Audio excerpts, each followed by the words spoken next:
The viral sugar diet and cancer. There has been so much excitement lately over the ease and effectiveness of the sugar diet, and people are losing weight, they're feeling great, they're feeling stimulated. And when we bring up any criticism around the sugar diet, it's being turned into, oh, but fruit is not bad for you, right? Well, we're going to dig into that shortly. A little historical perspective here.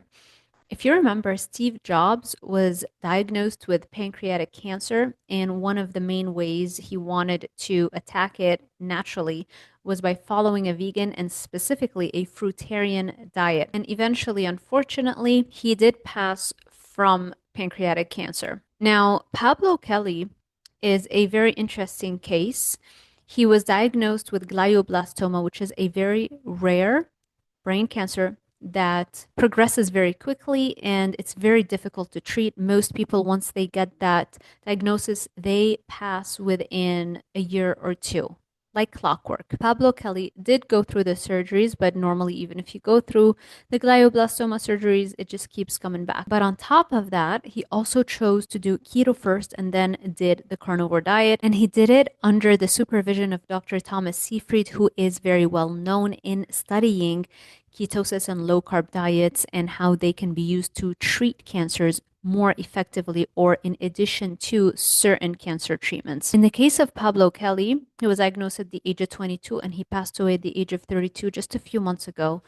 His mom, this is one of the comments when people were asking her about her son, and she mentioned that her son passed after a successful craniotomy, so brain surgery, on the 27th of August 2024 because of complications from the surgery, specifically intracranial hemorrhage. So it wasn't really the cancer that killed him, it was the complications from the brain surgery.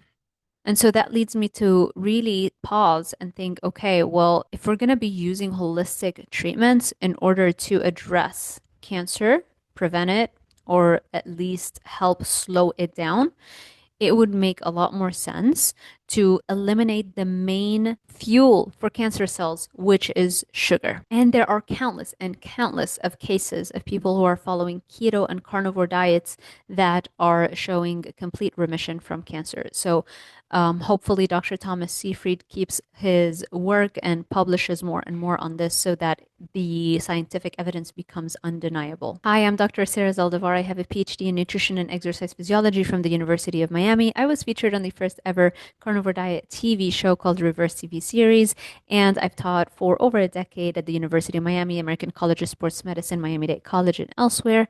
And I've lost 35 pounds and maintained it by using multiple things, but mainly low carb, keto, carnivore, and raising my baseline dopamine levels. All right, now one of the main arguments put forth as to why it's okay to eat all of the sugar and all the fruits on this sugar diet for weight loss is because, well, fruits are fruits. They're whole foods. They're not a packaged food. How can they be bad? This is when it's really important to remember that the fruits that we have available to us in this day and age were never really around. If you look at the wild versions of every single fruit, you're going to see how little sugar they actually had and how much more fiber they had. They definitely did not taste as sweet or as good as the hybridized fruits that we have in our grocery stores. So you can see here on the left, this is a wild watermelon painting from the 17th century versus on the right, a domesticated watermelon. I used to run this exercise back when I would teach at UM and Miami-Dade College, and I would be talking about, lower carbs and keto and carnivore diets and things like that. And a lot of people would ask me about fruits, and I would go over every single plant food and fruit that you can think of, and I would show them the wild version versus the domesticated one that has been hybridized to increase its sugar content and lower its fiber content. So by the end of the semester, oftentimes most students could no longer justify eating massive amounts of these so-called healthy foods. Also, a lot of folks who follow the sugar diet, a lot of that was triggered by this excitement because sugar is very tasty. And it's true, sugar is addictive. Studies consistently show that sugar can be far more addictive, not just than cocaine, but even more addictive than heroin. It engages your brain's reward system similarly to drugs. It releases a lot of dopamine in an unnatural way, which leads to the destruction of the dopamine D2 receptors in your brain, and that lowers your baseline dopamine level. And then when you have low dopamine levels, because the brain has downregulated and decreased the amount of D2 receptors, now this state is going to drive you to seek out an external source of dopamine to feel some stimulation of the dopamine system in your brain. Cravings are a state of a low baseline dopamine level. Now, the tragedy of the sugar diet is that people forgot that sugar fuels cancer. Cancer cells specifically consume glucose, which, by the way, is found in high amounts in fruit. It's not just the fructose, it's also the glucose. So, cancer cells consume glucose at higher rates than normal cells, a phenomenon known as the Warburg effect. As a matter of fact, this is how they test to see your tumor. They will put you in a PET scan and they will measure how much glucose is being uptaken by the tumor. And wherever you have very high levels of sugar or glucose metabolism, that indicates the presence of a tumor. That's how we diagnose and we can track the tumors and the cancers. Not only that, but high sugar intake will lead to insulin resistance and chronic inflammation, creating an environment conducive to cancer growth, right? And so the sugar is not actually fueling any tumors you have right now, even if they're precancerous, but over the long term, you're going to have more and more tumor growths. Not everything is going to turn into cancerous growths, but you're definitely going to have a much higher prevalence as compared to somebody who does not eat sugar. And of course, the more sugar you eat, the more you want to eat. Remember how addictive it is. And so the more you're going to eat sugar, you're going to get into this cycle of cravings and eating more sugar, and eventually your weight is going to suffer. You can become overweight or obese, which we know is a major risk factor for several cancer types. I actually interviewed Dr. Thomas Seyfried. Remember, I mentioned him earlier. He is doing incredible work utilizing ketogenic therapy to treat the root cause of cancers. And he was the one who was guiding Pablo Kelly, and really, Pablo Kelly lasted 10 years, whereas most glioblastoma cases barely make it for the 2-year mark. And sugars are found everywhere. It's not just in the fruits and the fruit juices, right? They're prevalent in processed foods and beverages. I mean, tomato sauce has sugar in it. And usually the ingredient list can have any of the 52 or more names of sugar. So you really want to pay attention if you see fructose, sucrose, corn syrup, dextrose, fruit concentrate. All those names are simply ways to hide just how much sugar is found in that product. Also, regular consumption of sugary drinks is associated with an increased risk of oral cavity cancer in women. And a diet high in sugar can lead to nutrient deficiencies, compromising overall health. Nutrient deficiencies can be the root cause of so many things. It can be the root cause of anxiety, of depression, of an inability to lose weight, skin issues. There's so many things that are driven just by a bunch of nutrient deficiencies that most people really accumulate. And if you go on a sugar diet, you're accumulating the most amount of nutrient deficiencies. All right, let's say you fell for the sugar craze and you got excited and you followed it and then realized it wasn't for you, or hopefully this video can convince you to not continue on that path, but the damage has been done, right? So if you fell for the sugar diet craze and you did some damage, first of all, forgive yourself immediately. We all make mistakes. It's fine. It's not the end of the world. And there are so many things that you can implement instantly to drastically lower your risk for cancer. If you already have higher risk factors for getting cancer, you want to be more aggressive with the tools that I'm going to outline. So the older you already are at a higher risk of getting cancer. Also, the more weight you have on your frame, also if you smoke, things like that, those all are going to increase your risk for cancer. So you want to be more aggressive with the anti-cancer protocol. Number one is the diet. Just eliminate the sugars, eliminate all of the carbohydrates even. So something like a ketogenic diet or a carnivore diet would be ideal. Or if you don't want to do that, then at the very least, if you're going to have sugars or carbohydrates, make sure they come from berries as opposed to high sugar fruits, and do not overdo it, like no more than 1 or 2 cups of berries per day, for example. Also, there's a good chance if you got excited about the sugar diet that you might have some level of food addiction. And so The only way you really can realistically follow a meal plan that's healthy, that's low in sugar, is to follow a sober meal plan. And so you want to be careful of what are some trigger foods, even if they are unprocessed. Some foods can still trigger a food addiction or more cravings for sugar. My guide, The 21 Days to Food Freedom, explains what I mean by a sober meal plan. And you can find it on drzaldivar.com/shop. It is linked in the description box below. I'll mention it again, so don't worry. You also want to be vigilant about food labels so that you can see if there are any hidden sugars. So any of those 52 names of sugars are a red flag that that food is probably not your best friend. I will also send you a free copy of my guide, the 30-Day Carnivore Diet Challenge Guide, if you are interested in what a sober meal plan that has no sugar and no carbs in it feels like.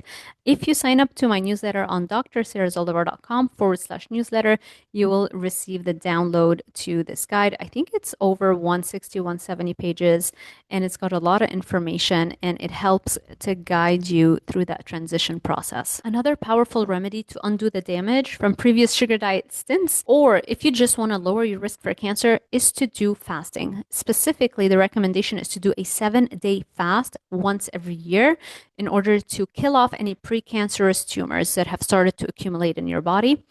Also, focus on more protein, high protein, specifically animal protein, because it's far more bioavailable than plant protein. That's going to strengthen your immune system, and your immune system is what kills off the cancer tumors, and it weakens them, it attacks them. So when your immune system gets weaker and weaker for a variety of reasons, that's usually when the rate of cancer starts to go up. Also, exercise is so critical. I'll talk about that in a bit.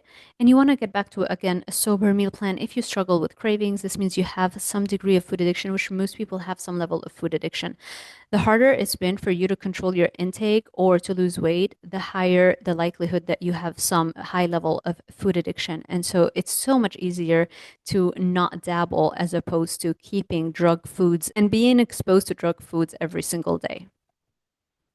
All right, exercise and cancer. A new study just came out. This was, you can see the Sun reported on it and a bunch of other outlets in June of 2025. It was a 15-year study that showed how exercise is better than drugs, slashing the risk of cancer death or relapse by a third. Basically, people enrolled in that study only needed to walk for 3 to 4 hours per week, and that dropped their risk of dying or getting cancer again after chemotherapy. This study was done by Cancer Research UK, and it showed how following an exercise program after treatment reduced the risk of dying within 8 years by 37%. And it reduced the chance of a patient's cancer growing back within 5 years by 28%. Physical activity also appears to cut the risk of breast and prostate cancers, the two most common types. And Dr. Julie Grallo, the president of the American Society of Clinical Oncology, said this is the same magnitude of benefit as many drugs. Drugs get approved for less than that, and they're expensive and toxic. So I would say it's better than a drug. This is a world first study. It involved 889 people from Canada and Australia who had received surgery and chemotherapy for colon cancer, which is the most common form of bowel cancer. And they basically just hired them personal trainers, and they exercised in the equivalent of 3 to 4 hours of walking per week on top of the patient's normal daily activity. At the end of the 15-year trial, people in the personal trainer group were significantly less likely to have relapsed or died, which is phenomenal.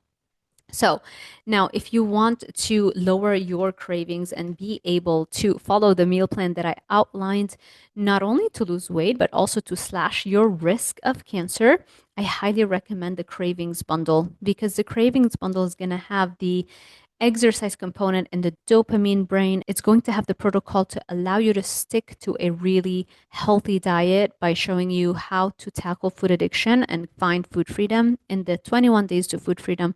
And it's going to have the mindset and mental strength aspect that you critically need to be able to stick to this program. And you can find those in Monster Mindset and Instant Dopamine. But you can get all 4 guides under the Cravings Bundle. And I highly recommend you do that as opposed to getting each one by itself.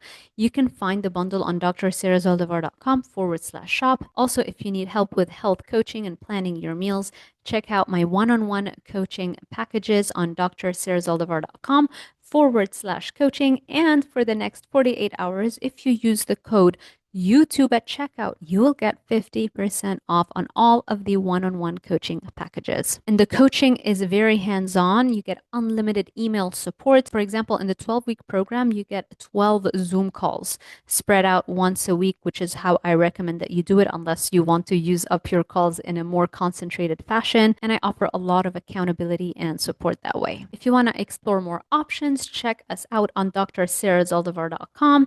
And my Instagram is dr.sarah.zaldivar. I hope you enjoyed this content, and I will see you in the next one.